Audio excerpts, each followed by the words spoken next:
السلام عليكم البنات، كي دايرين؟ لاباس عليكم؟ نتمنى انكم تكونوا بالف صحه وعافيه، ومرحبا بكم في عالم اسراء اللي ما شاء الله في فيديو جديد. وهذا الفيديو اللي عباره عن فطائر بالخلاط كيجي واعر، ونتمنى انكم تجربوه وتشجعوني بلايكات، واللي ما مشاركش في القناه يشترك الان. ونبداو اول شيء بالصلاه على رسول الله. اللهم صل وسلم وبارك على سيدنا محمد.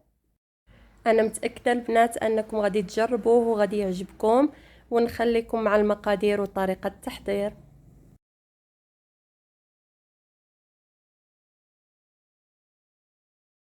فعلى بركه الله. بالنسبه للمكونات فغادي نحتاجو 2 كؤوس ديال الماء دافي. بالنسبه للماء خصو ضروري ما يكون دافي. وغادي نضيفو كاس ديال العنبه ديال الحليب حتى هو كيكون دافي. بالنسبه للعبار دائما البنات بكاس العنبه. وغادي نحتاجو نصف كاس ديال الزيت. غادي نزيدو عليها ملعقه كبيره ديال سكر سنيده.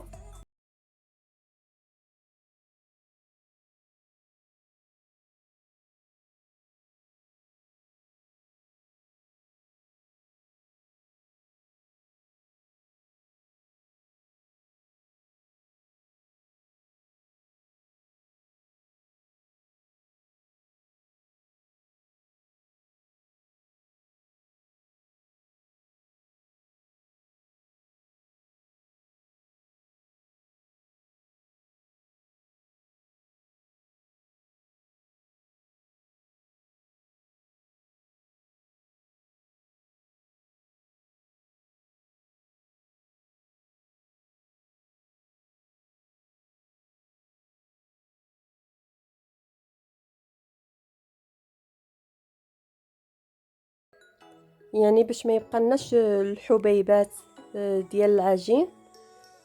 فغادي نخلطها مزيان، فكنحركوها مزيان. كما قلت لكم بالنسبه لهذا العجين فكيجي خفيف بزاف وزوين بزاف، غادي يعجبكم. نتمنى انكم تجربوه وتشاركوني في التعاليق كيف جاكم.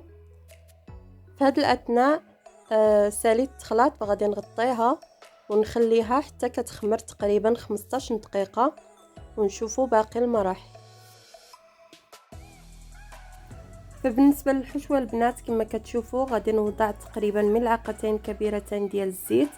غادي نضيف عليهم حبه ديال البصله كبيره تكون مشلضه على هذا الشكل، ونخليهم حتى كطيب لنا شويه.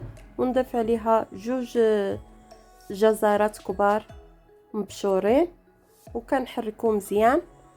وهنايا غادي نضيف صدر ديال الديك الرومي مقطع قطع صغيره. بالنسبه للحشوه كتبقى اختياريه. وغادي نضيف نصف ملعقه صغيره ديال الملحه، ونصف ملعقه صغيره ديال الكركم، وكذلك التحميره والابزار حتى هو نصف ملعقه صغيره. وكنحركوا المكونات مزيان مع بعضياتها حتى كيتشحر لنا مزيان داك الخليط. وغادي نضيف كميه ديال الكفته مقدار 60 غرام، ونشوفوا باقي المراحل. فكما كتلاحظوا معايا هنايا خليتها حتى خمرات، فغادي نخلطها ونضيف عليها الدقيق. بالنسبه للدقيق كما قلت لكم كنغربلوه، وغادي نضيف على حسب الكميه. نحركو مزيان حتى كنكونوا واحد العجين اللي هو كيجي لتصق. كما كتلاحظوا فهو كيلتصق. هنايا حطيته فوق سطح العمل، وكنقسمهم على شكل كويرات متساويه.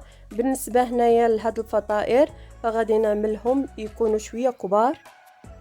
نتوما بالحجم اللي بغيتو ديروهم صغيورين ظريفين ديروهم. انا هنايا درتهم بالحجم الكبير.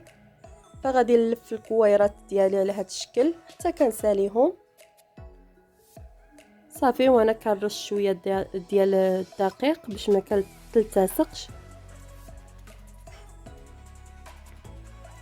هنايا في هذا الاثناء غادي نجيب واحد الطبسيل اللي غادي نشد به العبار باش كيجيوني الفطائر متساويه وكيعطي واحد المنظر زوين.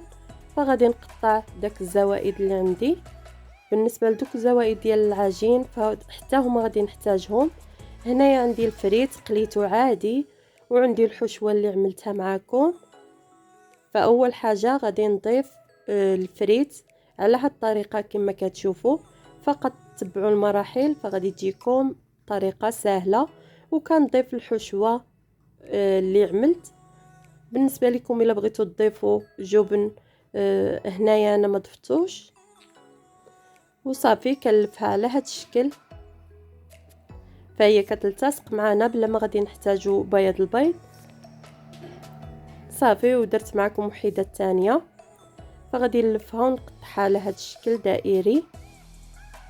غادي نضيفوا الفريت مقدار 5 ديال الحبات من الفوقه، يعني خارجين شويه على العجين. وغادي نضيف الحشوه ديالي ونلف العجين من الفوق ونلفو على هاد الشكل، كيجي منظر زوين البنات كما كتشوفوا. فهنايا ساليت جميع الكميه ديال العجين اللي عندي. فهاد الاثناء غادي ندهنو بصفا البيض، غادي نضيف عليه شويه ديال الحليب ونضيف عليه صلصه الصوجا واحد شويه باش يعطينا اللون يكون مذهب وزوين. فكنحرك المكونات وغادي ندهن العجين اللي عندي اولا الاشكال اللي عندي. فغادي نساليهم كاملين. فكما لاحظتوا هنايا حتى ساليت جميع الكميه اللي عندي.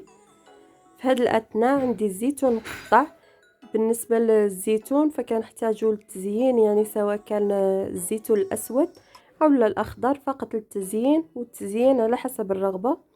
فغادي نضيف على هذا الشكل يعني في الوسط كندير واحد السلسله ديال الزيتون الاخضر حتى كنسالي الكميه اللي عندي. وغادي نرش شويه ديال السانوج من الجناب، يعني من العجين المتبقي في الجناب فقط للتزيين. وغادي ندخلو للفرن على درجه حراره 250 ونشوفوا الشكل النهائي.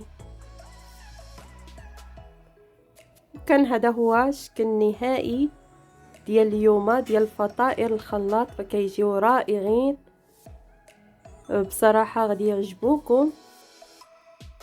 كيجيو خفاف بديك الحشوه اللي هي لذيذه، ويعني منظر راقي بصراحه، والمكونات يعني بسيطه.